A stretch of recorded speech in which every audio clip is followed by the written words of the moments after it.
আসসালামু আলাইকুম। আমি রিফাত রশিদ বৈষম্য বিরোধী ছাত্র আন্দোলনের পক্ষ থেকে বলছি। একটা কথা স্পষ্ট করে বলে দিতে চাই, এই খুনি সরকারের সাথে আর কোনো আলোচনা না, এই খুনি সরকারের সাথে আর কোনো আলোচনা না, আর কোনো বসা না, আর কোনো মীমাংসা না, আর কিচ্ছু হবে না। তারা প্রত্যেকবার ক্র্যাকডাউন চালিয়েছে। বাংলাদেশে গণহত্যা চালানোর পরেও আমরা শিক্ষার্থীরা যখন রাজপথে নেমেছিলাম তখন আমরা চুপ করে বসেছিলাম। আমরা কিন্তু রাজপথে খুব শান্তিপূর্ণ কর্মসূচি দিয়েছিলাম। আমাদের এই শান্তিপূর্ণ কর্মসূচিতে আবার গুলি চালানো হয়েছে। আমাদের ছয়জন ভাইকে শহীদ করা হয়েছে, এখনো অনেকে আহত। আমরা জানি না তাদের অবস্থা কি। আমরা এই খুনি সরকারের সাথে আর কোনো নেগোসিয়েশনে যাব না, আর কোনো আলোচনায় যাবে না। আলোচনার সকল দরজা বন্ধ হয়ে গেছে। এবার সর্বাত্মক প্রতিবাদ গড়ে তুলতে হবে।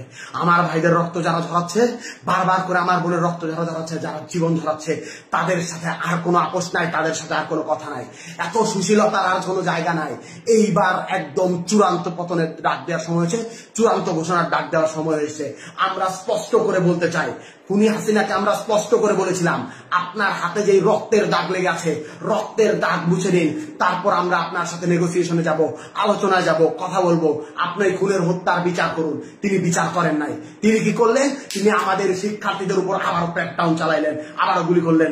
আপনারা দেখতে পাইছেন আজকে উত্তরায় কিভাবে ছাত্রলীগ যুবলীগের ক্যাডাররা ওপেন ফায়ার করতেছে। আজ হবিগঞ্জে আমার ভাই শহীদ হয়েছে, আজ সিলেটে আমার ভাই শহীদ হচ্ছে, আজ খুলনায় আমার ভাই শহীদ হচ্ছে, আজ লক্ষ্মীপুরে আমার ভাই শহীদ হচ্ছে, সারা বাংলাদেশে আমার ভাইরা শহীদ হচ্ছে।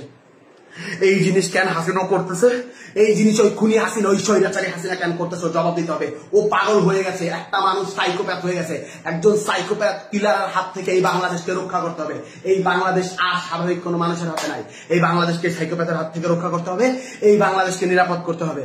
আমরা স্পষ্ট ভাবে বলে দিতে চাই, আমাদের যে 9 দফা আছে, এই 9 দফার ভিত্তিতে আগামীকাল সারা বাংলাদেশে বিক্ষোভ মিছিল পালিত হবে। বিক্ষোভ মিছিল থেকে যদি আমাদের 9 দফা কাল মেনে না নেওয়া হয়, আমরা আলটিমেটাম দিচ্ছি, পরশুদিন থেকে, রবিবার থেকে সারা বাংলাদেশের সর্বাত্মক অসহযোগ আন্দোলন। স্কুল চলবে না, কলেজ চলবে না, আদালত চলবে না, আইন চলবে না, ব্যাংক চলবে না, কিচ্ছু চলবে না। সবকিছুতে সর্বাত্মক অবরোধ, সবকিছুতে সর্বাত্মক অসহযোগ আন্দোলন চলবে। সবকিছু বন্ধ করে দেওয়ার ঘোষণা দেওয়া হলো। আর কোনো কিছুতেই আমাদের অবকাশ নেই। আমাদের বুকের রক্ত যারা প্রতিদিন ঝরায়, আমরা চুপ থাকার পরেও, আমরা শান্তিপূর্ণ থাকার পরেও নিরস্ত্র মানুষের প্রতি যে গুলি চালায়, গণকে যে হত্যা করে তার গণভবনে থাকার অধিকার নাই। গণকে যে হত্যা করে তার গণভবনে থাকার অধিকার নাই।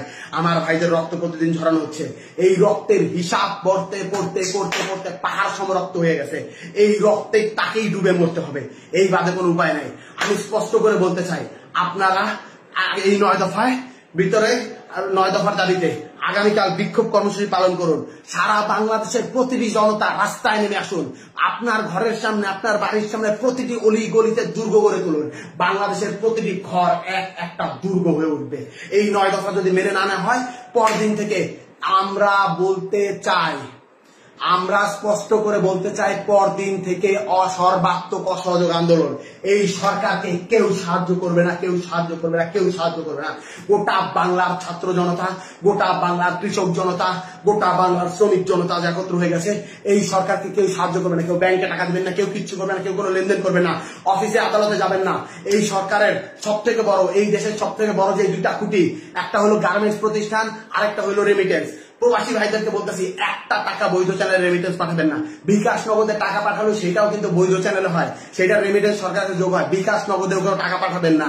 আমরা বলতে চাই, গার্মেন্টস শ্রমিকদেরকে বলতে চাই, আমি আশুলিয়ার ছেলে, আমার রক্তে, আমার খুনে, আমার প্রতিটি জায়গায় জায়গায় গার্মেন্টস শ্রমিকদের ছাপ, রক্ত, ঘামের পয়সা লেগে আছে।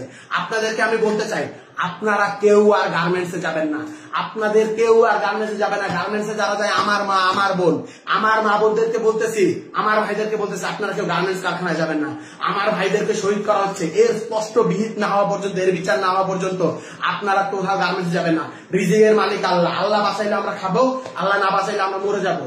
আপনারা রিজিকের ভয়ে আর কেউ ওই স্বৈরাচারের তাবেদারি করবেন না। আপনারা কেউ একটা রোববার থেকে যদি আমাদের দাবি মেনে না নেওয়া হয়, তাহলে কোনো গার্মেন্টস শ্রমিকে কল কারখানা সবকিছু বন্ধ ঘোষণা করা হলো।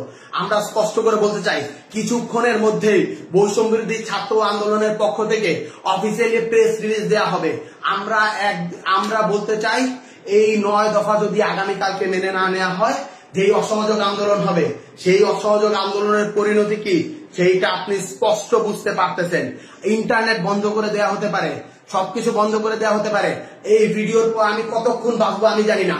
লা ইলাহা ইল্লাল্লাহু মুহাম্মাদুর রাসূলুল্লাহ বলে এই কালেমা পড়ে আমি যাচ্ছি। আমি যদি মরে যাই ভয় নেই, বাংলার প্রতিটি মানুষ যারা বেঁচে আছেন তারাই নেতৃত্ব দিবেন, তারাই চালিয়ে দিবেন। এই কালেমা পড়ে নেওয়ার পর আমার আর ভয় নেই।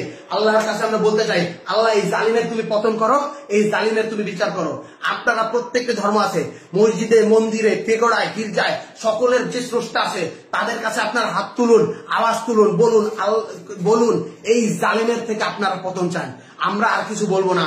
আমরা একটা কথা স্পষ্ট করে বলতে চাই, আমাদের মানুষের যখন পতন আসে তখন সে পদে পদে ভুল করে।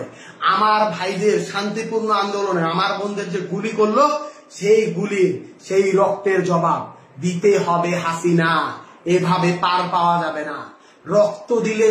রক্ত দিয়ে যখন সিংহাসন বানানো হয় মহারানী, সেই সিংহাসনে বসা যায় না, সেই সিংহাসনে ডুবে গিয়ে মরে যেতে হয়। আমি বৈষম্য বিরোধী ছাত্র আন্দোলন থেকে রিফাত বলছি, আমি যদি আর বেঁচে না থাকি, আমি যদি মরে যাই, আপনারা আমাকে স্মরণ রাখেন। এই লাইভের পর আমি জানি না আমি আর কতক্ষণ বেঁচে থাকবো, আপনারা আমাকে স্মরণ রাখেন। একটা কথাই স্পষ্ট করে বলতে চাই, আপনারা এই লড়াই সংগ্রাম চালিয়ে নিয়ে যাবেন, কেউ পিছপা হবেন না। সারা বাংলাদেশ আমাদের সাথে আছে।